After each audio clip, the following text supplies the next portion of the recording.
നമസ്കാരം. എല്ലാ മാന്യപ്രേക്ഷകർക്കും മലനാട് ടിവിയുടെ ഡിബേറ്റ് അവറിലേക്ക് ഒരിക്കൽ കൂടി സ്വാഗതം. ഇന്ന് ഡിബേറ്റ് അവറിൽ നമ്മൾ ചർച്ച ചെയ്യാൻ പോകുന്നത് കഴിഞ്ഞ ദിവസം ലോക ലഹരി വിരുദ്ധ ദിനമായിരുന്നു.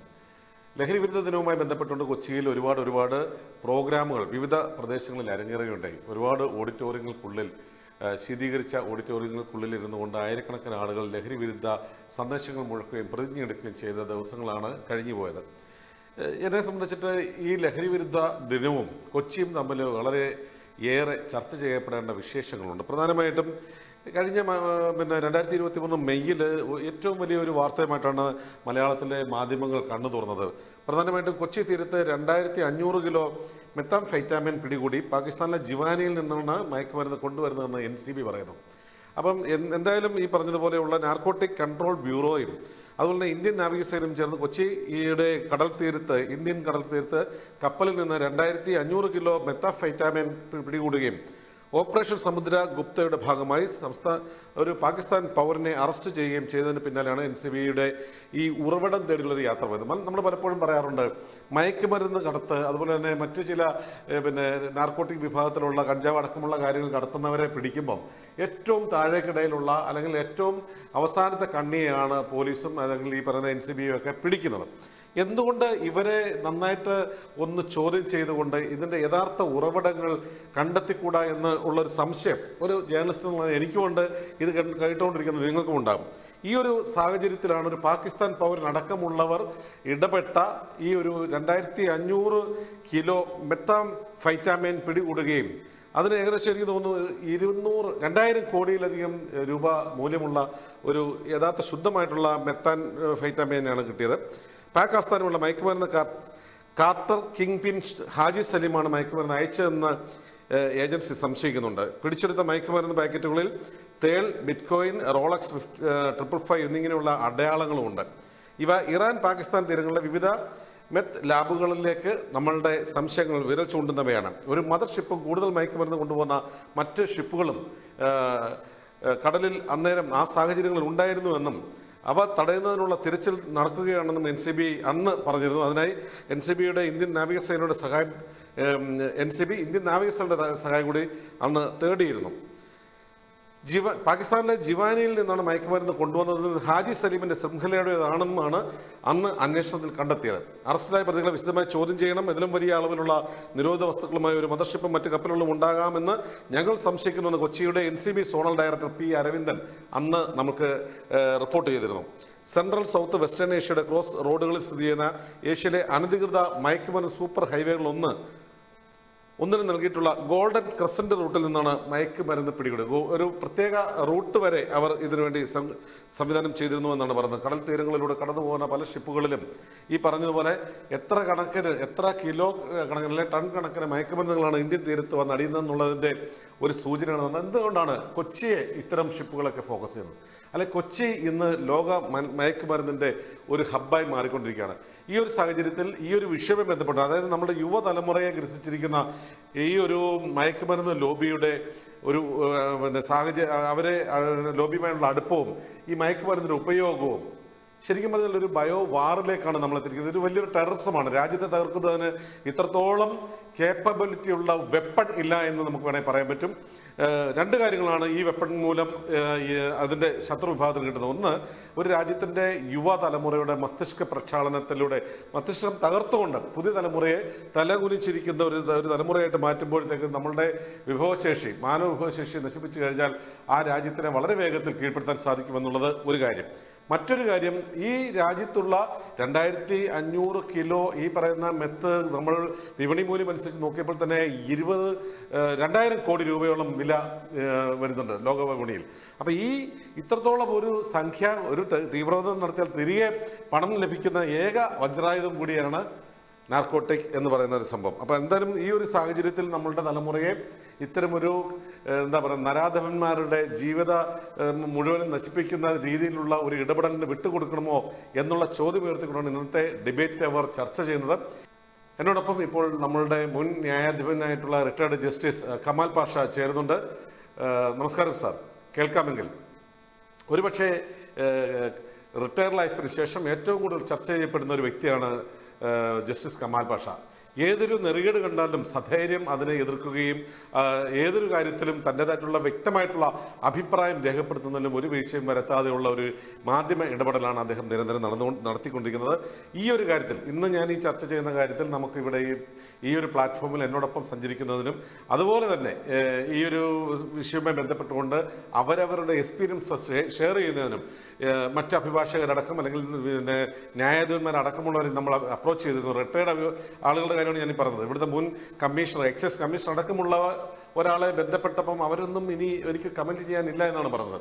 അപ്പോൾ എന്തായാലും നേരത്തെ പറഞ്ഞതുപോലെ ഒരു ഏജൻസിയിൽ നിൽക്കുമ്പം ആ ഏജൻസിയിൽ പ്രവർത്തിച്ചവർക്കറിയാം ഇതിൻ്റെ ഉറവിടം എവിടെ നിന്നാണ് വരുന്നതെന്നും ആരെയൊക്കെ കറക്റ്റായിട്ട് ചോദ്യം ചെയ്യണമെന്നും ഏത് രീതിയിലുള്ള ക്വസ്റ്റ്യൻ ചെയ്യലിലൂടെ ഇത്തരം കാര്യങ്ങൾ നടക്കുമെന്നുള്ള കാര്യങ്ങളൊക്കെ ഇതിൽ പ്രവർത്തിക്കുന്ന ആൾക്കാർക്കെല്ലാം അറിയാം. സാർ, ഞാൻ സമയം കളയുന്നില്ല. എൻ്റെ ചോദ്യം, കൊച്ചി ഇന്ന് മയക്കുമരുന്ന് ലോബിയുടെ ഒരു വലിയ ഹബ്ബാണ്. അത് ഇപ്പോൾ കേരളത്തെ സംബന്ധിച്ചിടത്തോളം ആണെങ്കിൽ ഇന്ത്യയിലെ തന്നെ ഏറ്റവും കൂടുതൽ ഡ്രഗ് ഡീലേഴ്സ് ഉള്ളതും അതുപോലെ ഡ്രഗ് അത്രത്തോളം ഉപയോഗമുള്ളതുമായിട്ടുള്ള ഏറ്റവും കൂടുതൽ ഉപയോഗമുള്ളതായിട്ടുള്ള സംസ്ഥാനം കേരളം തന്നെയാണ്. വിദേശ രാജ്യങ്ങളിൽ വെച്ച് നോക്കിയാൽ പോലും ഇവിടെ ഒട്ടും മോശമല്ല.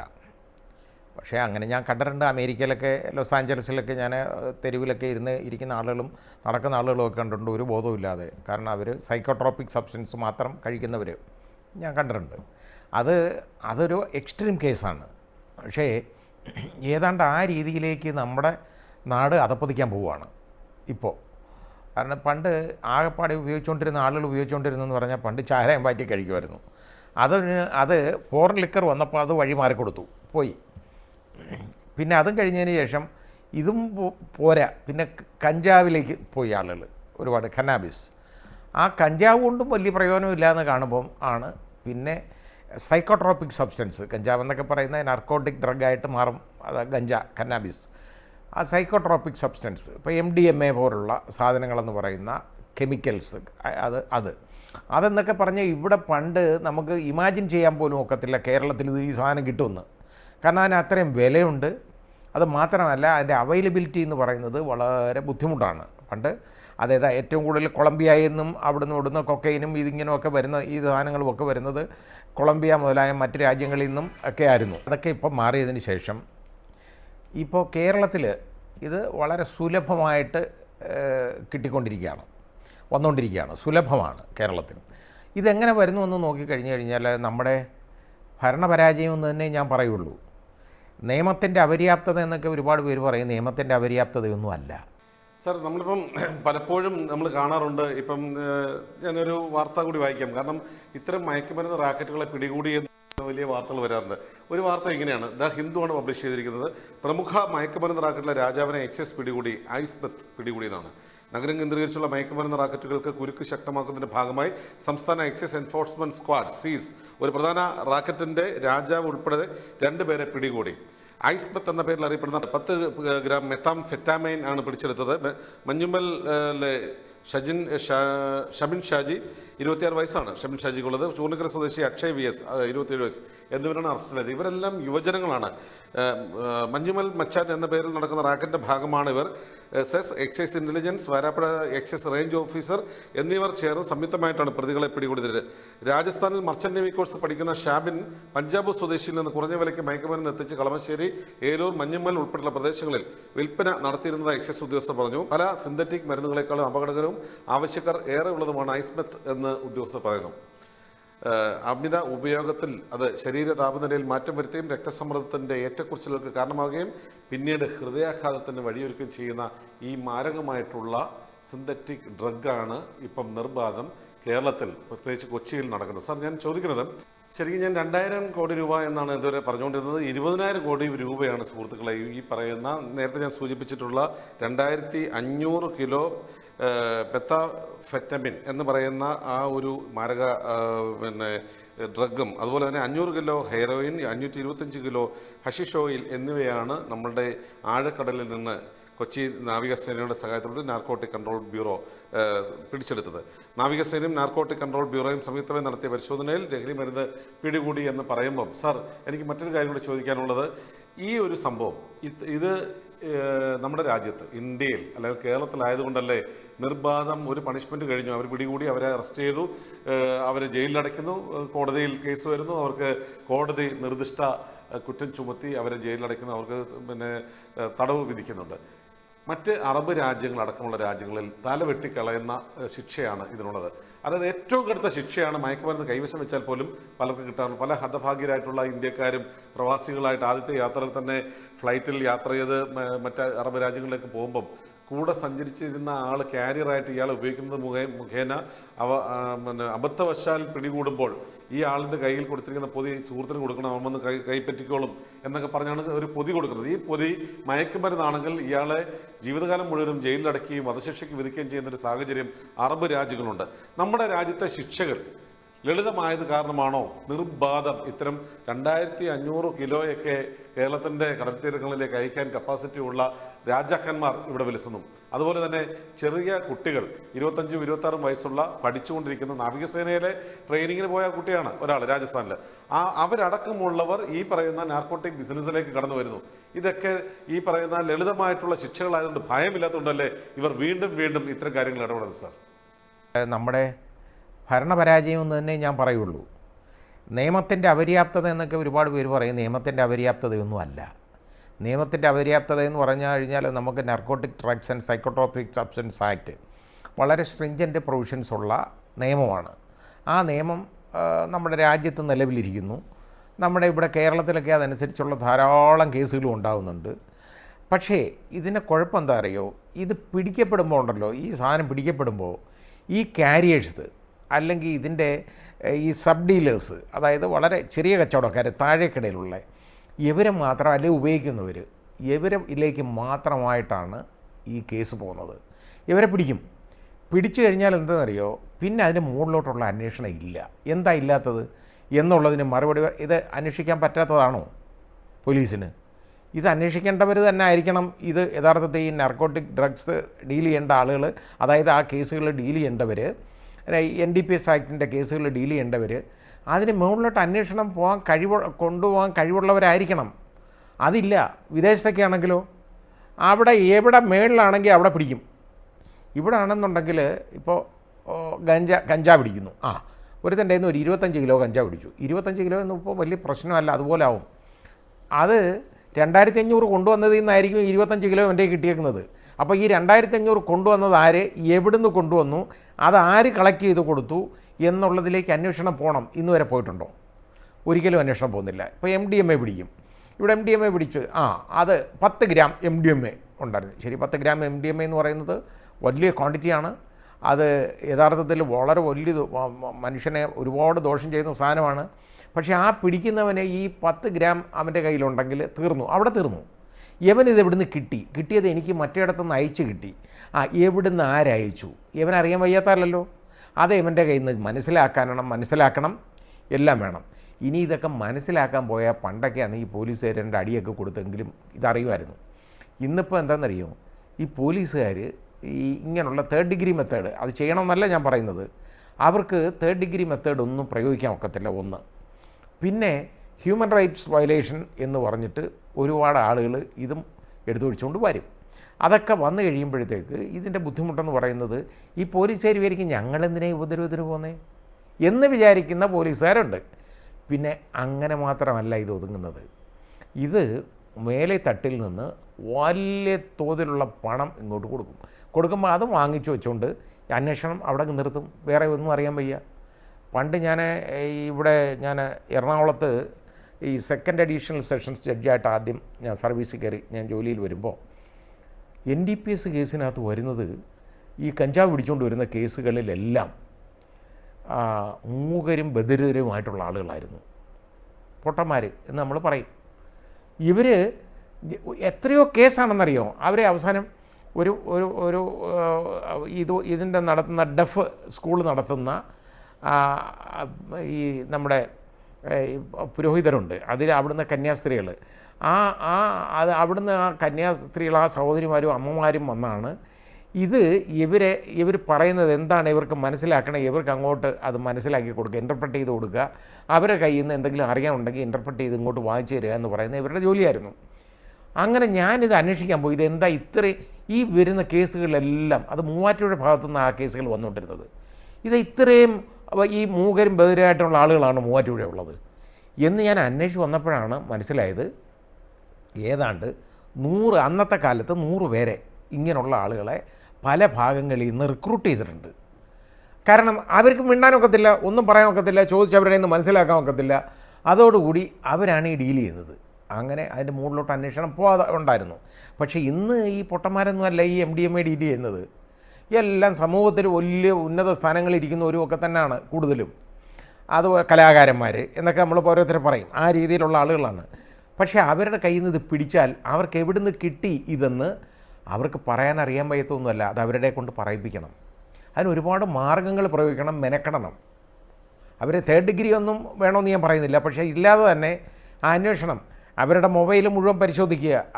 ഇവരൊക്കെ വന്നേക്കുന്ന കോളുകൾ, ഇവരുടെ കയ്യിൽ നിന്ന് പോയേക്കുന്ന കോളുകൾ, ടവർ, ഇത് മുഴുവൻ നോക്കിയിട്ട് അത് ഈ മൊബൈൽ കമ്പനികളുമായിട്ട് സേവനദാതാക്കളുമായിട്ട് അവരുമായിട്ട് ചേർന്ന് ഇത് അന്വേഷിക്കണം. അന്വേഷിച്ചാൽ ഇന്ന് സംസാരിക്കുന്നത് പോലും കിട്ടുമല്ലോ, കിട്ടും. ഇനി വാട്സാപ്പ് ആണെങ്കിൽ ചിലപ്പോൾ കിട്ടിയില്ല എന്നിരിക്കും. അങ്ങനെ ഉണ്ടെങ്കിൽ എന്താണ് മെസ്സേജ്, ഇത് എവിടെയൊക്കെ പോയേക്കുന്നു, അവരെയൊക്കെ അന്വേഷിക്കണം, അന്വേഷിച്ച് കണ്ടുപിടിക്കണം. അത് അന്വേഷിച്ച് കണ്ടുപിടിക്കാൻ വയ്യാത്തൊന്നുമല്ല, അത് അന്വേഷിക്കണം എന്നൊരു ധാരണ മനസ്സിൽ വേണം, അതിനുള്ള ഒരു ത്വര വേണം, അതിനുള്ള ഒരു സാമൂഹ്യ ബോധം, ഒരു അവയർനെസ് വേണം. ഈ തലമുറ, അടുത്ത തലമുറ ഇങ്ങനെ നശിച്ചു പോകാതിരിക്കാനുള്ള, ഭ്രാന്തന്മാരായി മാറാതിരിക്കാനുള്ള ഒരു കാഴ്ചപ്പാട്, അങ്ങനെ ഒരു ധാരണ, അതിനുള്ള ഒരു ത്വര ഇവർക്ക് ഈ അന്വേഷണ ഉദ്യോഗസ്ഥർക്ക് വേണം. ഇല്ലെങ്കിൽ ഇതുപോലെയും നടക്കുള്ളൂ.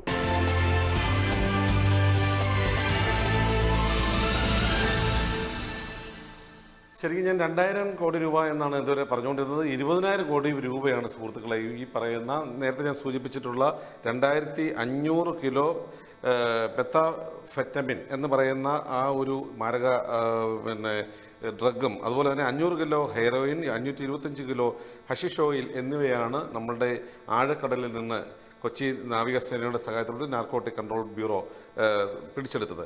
നാവികസേനയും നാർക്കോട്ടിക് കൺട്രോൾ ബ്യൂറോയും സംയുക്തമായി നടത്തിയ പരിശോധനയിൽ ലഹരി മരുന്ന് പിടികൂടി എന്ന് പറയുമ്പം, സാർ എനിക്ക് മറ്റൊരു കാര്യം കൂടി ചോദിക്കാനുള്ളത്, ഈ ഒരു സംഭവം ഇത് നമ്മുടെ രാജ്യത്ത്, ഇന്ത്യയിൽ അല്ലെങ്കിൽ കേരളത്തിലായതുകൊണ്ടല്ലേ നിർബാധം ഒരു പണിഷ്മെൻറ്റ് കഴിഞ്ഞു, അവർ പിടികൂടി, അവരെ അറസ്റ്റ് ചെയ്തു, അവരെ ജയിലിലടയ്ക്കുന്നു, കോടതിയിൽ കേസ് വരുന്നു, അവർക്ക് കോടതി നിർദ്ദിഷ്ട കുറ്റം ചുമത്തി അവരെ ജയിലിലടയ്ക്കുന്നു, അവർക്ക് തടവ് വിധിക്കുന്നുണ്ട്. മറ്റ് അറബ് രാജ്യങ്ങളടക്കമുള്ള രാജ്യങ്ങളിൽ തലവെട്ടിക്കളയുന്ന ശിക്ഷയാണ് ഇതിനുള്ളത്. അതായത് ഏറ്റവും കടുത്ത ശിക്ഷയാണ് മയക്കുമരുന്ന് കൈവശം വെച്ചാൽ പോലും പലർക്കും കിട്ടാറുണ്ട്. പല ഹതഭാഗ്യരായിട്ടുള്ള ഇന്ത്യക്കാരും പ്രവാസികളായിട്ട് ആദ്യത്തെ യാത്രയിൽ തന്നെ ഫ്ലൈറ്റിൽ യാത്ര ചെയ്ത് മറ്റ് അറബ് രാജ്യങ്ങളിലേക്ക് പോകുമ്പം കൂടെ സഞ്ചരിച്ചിരുന്ന ആൾ ക്യാരിയറായിട്ട് ഇയാൾ ഉപയോഗിക്കുന്നത് മുഖേന അബദ്ധവശാൽ പിടികൂടുമ്പോൾ ഈ ആളിൻ്റെ കയ്യിൽ കൊടുത്തിരിക്കുന്ന പൊതി സുഹൃത്തിന് കൊടുക്കണം, അവൻ വന്ന് കൈപ്പറ്റിക്കോളും എന്നൊക്കെ പറഞ്ഞാണ് ഒരു പൊതി കൊടുക്കുന്നത്. ഈ പൊതി മയക്കുമരുന്നാണെങ്കിൽ ഇയാളെ ജീവിതകാലം മുഴുവനും ജയിലിലടക്കുകയും വധശിക്ഷയ്ക്ക് വിധിക്കുകയും ചെയ്യുന്നൊരു സാഹചര്യം അറബ് രാജ്യങ്ങളുണ്ട്. നമ്മുടെ രാജ്യത്തെ ശിക്ഷകൾ ലളിതമായത് കാരണമാണോ നിർബാധം ഇത്തരം 2500 കിലോയൊക്കെ കേരളത്തിൻ്റെ കടൽത്തീരങ്ങളിലേക്ക് അയക്കാൻ കപ്പാസിറ്റി ഉള്ള രാജാക്കന്മാർ ഇവിടെ വിലസുന്നു? അതുപോലെ തന്നെ ചെറിയ കുട്ടികൾ, 25-26 വയസ്സുള്ള പഠിച്ചുകൊണ്ടിരിക്കുന്ന നാവികസേനയിലെ ട്രെയിനിങ്ങിന് പോയ കുട്ടിയാണ് ഒരാൾ രാജസ്ഥാനിൽ, അവരടക്കമുള്ളവർ ഈ പറയുന്ന നാർക്കോട്ടിക് ബിസിനസ്സിലേക്ക് കടന്നു വരുന്നു. ഇതൊക്കെ ഈ പറയുന്ന ലളിതമായിട്ടുള്ള ശിക്ഷകളായതുകൊണ്ട് ഭയമില്ലാത്തതുകൊണ്ടല്ലേ ഇവർ വീണ്ടും വീണ്ടും ഇത്തരം കാര്യങ്ങൾ ഇടപെടുന്നത്? സാർ, ഭരണപരാജയം എന്ന് തന്നെ ഞാൻ പറയുള്ളൂ. നിയമത്തിൻ്റെ അപര്യാപ്തത എന്നൊക്കെ ഒരുപാട് പേര് പറയും. നിയമത്തിൻ്റെ അപര്യാപ്തതയൊന്നും അല്ല. നിയമത്തിൻ്റെ അപര്യാപ്തത എന്ന് പറഞ്ഞു കഴിഞ്ഞാൽ നമുക്ക് narcotic drugs and psychotropic substance act വളരെ സ്ട്രിഞ്ചൻ്റ് പ്രൊവിഷൻസ് ഉള്ള നിയമമാണ്. ആ നിയമം നമ്മുടെ രാജ്യത്ത് നിലവിലിരിക്കുന്നു. നമ്മുടെ ഇവിടെ കേരളത്തിലൊക്കെ അതനുസരിച്ചുള്ള ധാരാളം കേസുകളും ഉണ്ടാകുന്നുണ്ട്. പക്ഷേ ഇതിൻ്റെ കുഴപ്പം എന്താ അറിയോ, ഇത് പിടിക്കപ്പെടുമ്പോൾ ഉണ്ടല്ലോ, ഈ സാധനം പിടിക്കപ്പെടുമ്പോൾ ഈ കാരിയേഴ്സ് അല്ലെങ്കിൽ ഇതിൻ്റെ ഈ സബ് ഡീലേഴ്സ്, അതായത് വളരെ ചെറിയ കച്ചവടക്കാർ, താഴേക്കിടയിലുള്ള ഇവരെ മാത്രം അല്ലെങ്കിൽ ഉപയോഗിക്കുന്നവർ, ഇവരിലേക്ക് മാത്രമായിട്ടാണ് ഈ കേസ് പോകുന്നത്. ഇവരെ പിടിച്ചു കഴിഞ്ഞാൽ എന്താണെന്നറിയോ, പിന്നെ അതിൻ്റെ മുകളിലോട്ടുള്ള അന്വേഷണം ഇല്ല. എന്താ ഇല്ലാത്തത് എന്നുള്ളതിന് മറുപടി, ഇത് അന്വേഷിക്കാൻ പറ്റാത്തതാണോ പോലീസിന്? ഇത് അന്വേഷിക്കേണ്ടവർ തന്നെ ആയിരിക്കണം. ഇത് യഥാർത്ഥത്തിൽ ഈ നാർക്കോട്ടിക് ഡ്രഗ്സ് ഡീൽ ചെയ്യേണ്ട ആളുകൾ, അതായത് ആ കേസുകൾ ഡീൽ ചെയ്യേണ്ടവർ, NDPS ആക്ടിൻ്റെ കേസുകൾ ഡീൽ ചെയ്യേണ്ടവർ അതിന് മുകളിലോട്ട് അന്വേഷണം കൊണ്ടുപോകാൻ കഴിവുള്ളവരായിരിക്കണം. അതില്ല. വിദേശത്തൊക്കെ ആണെങ്കിലോ അവിടെ എവിടെ മേളിലാണെങ്കിൽ അവിടെ പിടിക്കും. ഇവിടെ ആണെന്നുണ്ടെങ്കിൽ ഇപ്പോൾ കഞ്ചാവ് പിടിക്കുന്നു, ഒരുത്തൻ്റെ കയ്യിൽ നിന്ന് ഒരു 25 കിലോ കഞ്ചാവ് പിടിച്ചു. 25 കിലോ എന്ന് ഇപ്പോൾ വലിയ പ്രശ്നമല്ല, അതുപോലെ ആവും. അത് 2500 കൊണ്ടുവന്നതിൽ നിന്നായിരിക്കും 25 കിലോ എൻ്റെ കിട്ടിയേക്കുന്നത്. അപ്പോൾ ഈ 2500 കൊണ്ടുവന്നത് ആര്, എവിടുന്ന് കൊണ്ടുവന്നു, അത് ആര് കളക്ട് ചെയ്ത് കൊടുത്തു എന്നുള്ളതിലേക്ക് അന്വേഷണം പോകണം. ഇന്ന് വരെ പോയിട്ടുണ്ടോ? ഒരിക്കലും അന്വേഷണം പോകുന്നില്ല. ഇപ്പോൾ MDMA പിടിക്കും. ഇവിടെ MDMA പിടിച്ച് അത് 10 ഗ്രാം MDMA ഉണ്ടായിരുന്നു. ശരി, 10 ഗ്രാം MDMA എന്ന് പറയുന്നത് വലിയ ക്വാണ്ടിറ്റിയാണ്. അത് യഥാർത്ഥത്തിൽ വളരെ വലിയ മനുഷ്യനെ ഒരുപാട് ദോഷം ചെയ്യുന്ന സാധനമാണ്. പക്ഷേ ആ പിടിക്കുന്നവനെ ഈ 10 ഗ്രാം അവൻ്റെ കയ്യിലുണ്ടെങ്കിൽ തീർന്നു, അവിടെ തീർന്നു. ഇവനിത് എവിടുന്ന് കിട്ടിയത് എനിക്ക് മറ്റേടത്തുനിന്ന് അയച്ചു കിട്ടി. എവിടുന്ന് ആരയച്ചു ഇവനറിയാൻ വയ്യാത്തല്ലോ. അത് ഇവൻ്റെ കയ്യിൽ നിന്ന് മനസ്സിലാക്കണം, എല്ലാം വേണം. ഇനി ഇതൊക്കെ മനസ്സിലാക്കാൻ പോയാൽ പണ്ടൊക്കെയാണ് ഈ പോലീസുകാരുടെ അടിയൊക്കെ കൊടുത്തെങ്കിലും ഇതറിയുമായിരുന്നു. ഇന്നിപ്പോൾ എന്താണെന്നറിയോ, ഈ പോലീസുകാർ ഈ ഇങ്ങനെയുള്ള 3rd ഡിഗ്രി മെത്തേഡ് അത് ചെയ്യണമെന്നല്ല ഞാൻ പറയുന്നത്, അവർക്ക് 3rd ഡിഗ്രി മെത്തേഡ് ഒന്നും പ്രയോഗിക്കാൻ ഒക്കത്തില്ല. ഒന്ന്, പിന്നെ ഹ്യൂമൻ റൈറ്റ്സ് വയലേഷൻ എന്ന് പറഞ്ഞിട്ട് ഒരുപാട് ആളുകൾ ഇതും എടുത്തു പിടിച്ചുകൊണ്ട് വരും. അതൊക്കെ വന്നു കഴിയുമ്പോഴത്തേക്ക് ഇതിൻ്റെ ബുദ്ധിമുട്ടെന്ന് പറയുന്നത് ഈ പോലീസുകാർ വിചാരിക്കും ഞങ്ങളെന്തിനാ ഉപദ്രവത്തിന് പോകുന്നേ എന്ന് വിചാരിക്കുന്ന പോലീസുകാരുണ്ട്. പിന്നെ അങ്ങനെ മാത്രമല്ല ഇത് ഒതുങ്ങുന്നത്. ഇത് മേലെ തട്ടിൽ നിന്ന് വലിയ തോതിലുള്ള പണം ഇങ്ങോട്ട് കൊടുക്കുമ്പോൾ അത് വാങ്ങിച്ചു വെച്ചുകൊണ്ട് അന്വേഷണം അവിടെ നിർത്തും. വേറെ ഒന്നും അറിയാൻ വയ്യ. പണ്ട് ഞാൻ എറണാകുളത്ത് ഈ 2nd അഡീഷണൽ സെഷൻസ് ജഡ്ജിയായിട്ട് ആദ്യം ഞാൻ സർവീസിൽ കയറി ഞാൻ ജോലിയിൽ വരുമ്പോൾ NDPS കേസിനകത്ത് വരുന്നത് ഈ കഞ്ചാവ് പിടിച്ചുകൊണ്ട് വരുന്ന കേസുകളിലെല്ലാം മൂകരും ബധിരരുമായിട്ടുള്ള ആളുകളായിരുന്നു, പൊട്ടന്മാർ എന്ന് നമ്മൾ പറയും. ഇവർ എത്രയോ കേസാണെന്നറിയോ, അവരെ അവസാനം ഇതിൻ്റെ നടത്തുന്ന ഡെഫ് സ്കൂൾ നടത്തുന്ന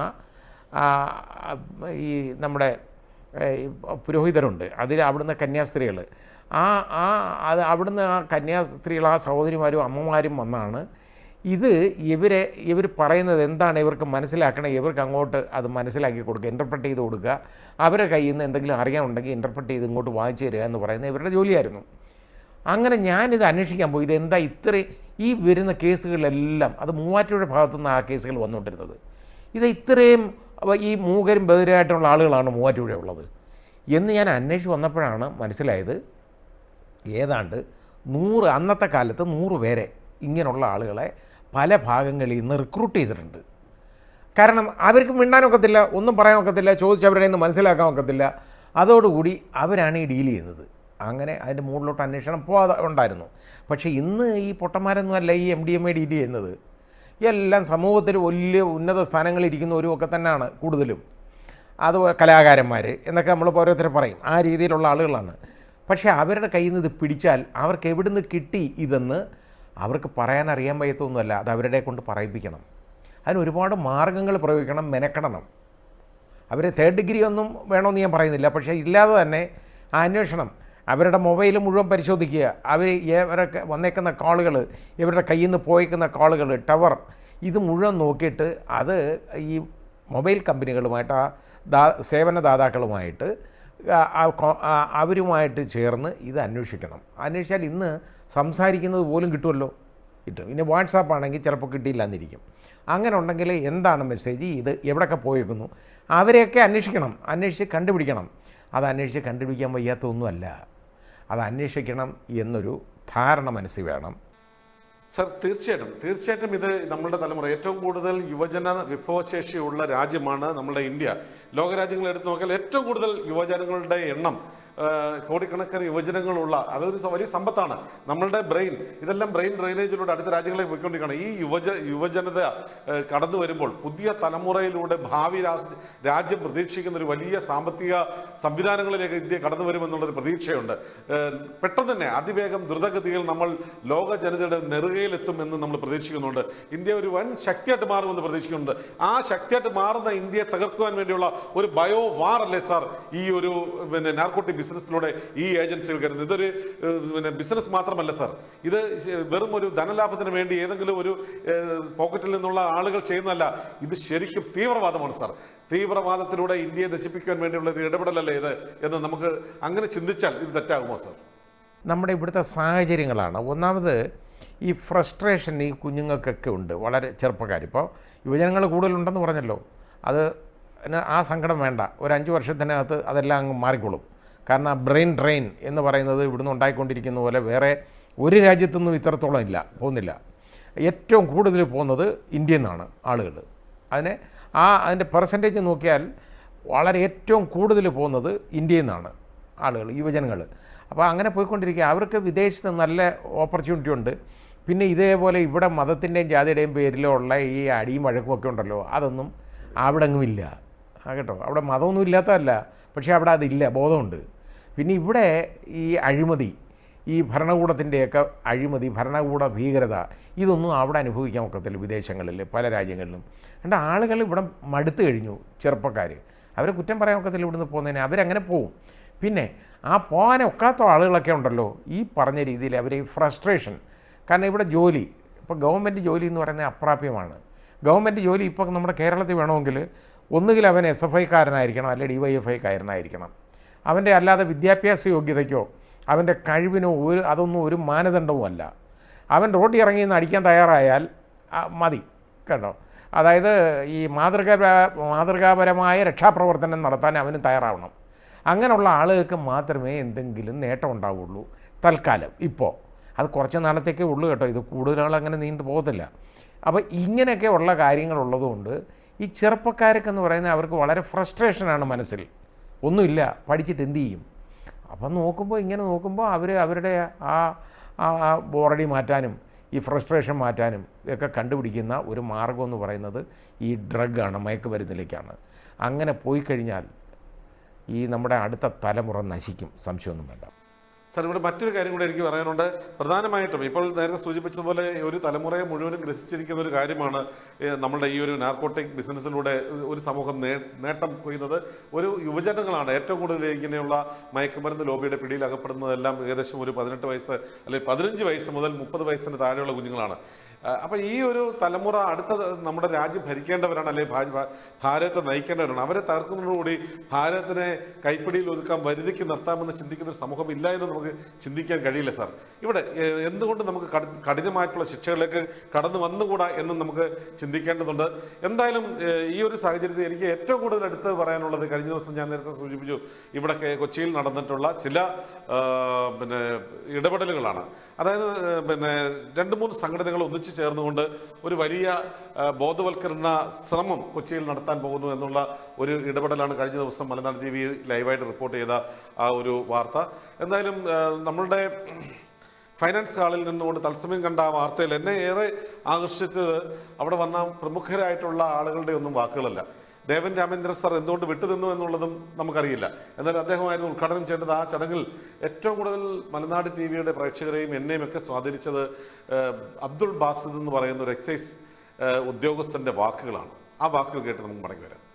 anti drug movement in nation, ഈ ഒരു പ്രസ്ഥാനത്തിന്റെ വരവിനെ കുറിച്ച് അറിയിച്ച ആ കുഞ്ഞ് ഞാൻ കണ്ടിട്ടില്ല. പക്ഷേ ഒരുപാട് ദിവസങ്ങളായി ഇതിനു വേണ്ടി പറഞ്ഞിരുന്നു. ഇന്നത്തെ ദിവസം ഞാൻ ഏറ്റെടുത്തിരുന്ന ആന്റി ഡ്രഗ് ഡേ ആണെന്ന്. സ്കൂളുകളിലും കോളേജുകളിലുമുള്ള പ്രോഗ്രാമുകളെ മാറ്റിവെച്ചുകൊണ്ട് പാലക്കാട് ജില്ലയിൽ നിന്നും ഇങ്ങോട്ട് വന്നപ്പോ ഇന്ന് ആ കുട്ടിക്ക് വരാൻ സാധിക്കാത്ത വിധം കാലിന് ചെറിയൊരു പരിക്ക് പറ്റി എന്നുള്ള വിവരം ഞാൻ അറിഞ്ഞു. അത് വലിയ സങ്കടമുളവാക്കി. പക്ഷേ ഇതെല്ലാം പറയുമ്പോഴും ഞാൻ ഇപ്പൊ ഒരു കാര്യം സൂചിപ്പിക്കാനുള്ളത്, ഇന്ന് നമ്മുടെ ഇന്ത്യ അല്ലെങ്കിൽ കേരളം അനുഭവിച്ചു കൊണ്ടിരിക്കുന്ന ഏറ്റവും വലിയ ടെററിസം, ഏറ്റവും വലിയ തീവ്രവാദം എന്ന് തന്നെ എനിക്ക് പറയേണ്ടി വരും ഈ ഡ്രഗ് മാഫിയയുടെ വിളയാട്ടം. സ്വന്തം മക്കളെ ഉപയോഗിച്ചുകൊണ്ട് തന്നെ അവരുടെ അച്ഛനെ, അമ്മയെ, സഹോദരങ്ങളെ മുഴുവനായിട്ട് നശിപ്പിക്കാൻ ഇറങ്ങിത്തിരിച്ചിരിക്കുന്ന ഒരു കൂട്ടം ചെന്നായകൾ. അവർക്ക് വേറെയും പേരുകളുണ്ട്. അവർക്ക് വേറെയും പേരുകളുണ്ട്, അതൊന്നും ഇവിടെ പറയാൻ പറ്റില്ല. ഇത് കാലങ്ങളായിട്ട് മനസ്സിൽ തീ പോലെ കൊണ്ട് ചെന്ന് നടക്കുന്നത് തന്നെയാണ്. ഈ പ്രസ്ഥാനത്തിന്റെ ലക്ഷ്യം drug free Kerala, drug free India. ആ ലക്ഷ്യം തന്നെയാണ്, ആ ലക്ഷ്യം തന്നെയാണ് മനസ്സിൽ കോരിയിട്ടിരിക്കുന്ന തീയം. അതിന് ഈ ഡ്രഗിനടിമപ്പെട്ട ഒരു സംഭവം, ഡ്രഗിനടിമപ്പെട്ട ഒരുത്തൻ ചെയ്ത ഒരു ക്രൂരകൃത്യം, ഏകദേശം 5 വയസ്സ് മാത്രം പ്രായമുള്ള ഒരു കുഞ്ഞു മകളെ ഒരുത്തൻ പിച്ചി ചീന്തി ഒരു ചാക്കുകെട്ടിനുള്ളിൽ 4 മടക്കി ചവറ്റുകുട്ടയിലമ്മൻ വലിച്ചെറിഞ്ഞു. അതിൻ്റെ സാധാരണ ഒരു ന്യൂസായിട്ട് ഇങ്ങനെ സ്ക്രോൾ ചെയ്ത് നിങ്ങൾ എല്ലാവരും കണ്ടിട്ടുണ്ടെങ്കിൽ, ഞങ്ങൾ അങ്ങനെയല്ല. ആ മോർച്ചറിയിൽ വെള്ള പുതപ്പിച്ച് കിടത്തിയ ആ കുഞ്ഞുമകളുടെ പോസ്റ്റ്മോർട്ടം റിപ്പോർട്ടിൽ ആ കുഞ്ഞിന്റെ ശരീരത്തിലുണ്ടായിരുന്ന ഓരോ മുറിവിന്റെയും ഡെപ്തിന്റെ ഡിസ്ക്രിപ്ഷൻ റൈറ്റ് സൈഡ് കൊടുത്തപ്പോ ആ കുഞ്ഞിന്റെ വേദന, ആ കുഞ്ഞനുഭവിച്ച വേദന, താൻ എന്തിനു വേണ്ടി മരിക്കപ്പെട്ടു അല്ലെങ്കിൽ കൊല ചെയ്യപ്പെട്ടു എന്നറിയാതെ തന്നെ ഈ ലോകത്തു നിന്നും വിടവാങ്ങിയ ആ കുഞ്ഞു മാലാഖ, ആ അച്ഛൻ ആ കുഞ്ഞിന്റെ മൃതദേഹത്തെ എടുത്ത് കയ്യിൽ, ഈ ലേബർ റൂമിൽ നിന്നും പ്രസവിച്ചു കഴിയുമ്പോൾ കുഞ്ഞു കുട്ടികളെ തുണിയിൽ പൊതിഞ്ഞിട്ടാണ് അച്ഛൻ്റെ കയ്യിൽ കൊടുക്കുക. അതേപോലെ ആ കുഞ്ഞിന്റെ മൃതശരീരം ആ അച്ഛൻ്റെ കയ്യിലേക്ക് കൊടുത്ത അവസാന നിമിഷം ആ അച്ഛൻ്റെ കണ്ണിൽ നിന്നും വന്ന കണ്ണീരിന് മറുപടി ചോദിച്ചേ മതിയാവൂ. വെറുതെ ഇരിക്കുന്നതല്ല. ഈ ലോകം അവസാനിക്കാൻ പോകുന്നത് തിന്മ ചെയ്യുന്നവരെ കൊണ്ടല്ല, തിന്മ ചെയ്യുന്നത് കണ്ട് പ്രതികരിക്കാതിരിക്കുന്ന ഒരു കൂട്ടം ആൾക്കാരെ കൊണ്ടാണ് ഈ ലോകം നശിക്കാൻ പോകുന്നത്.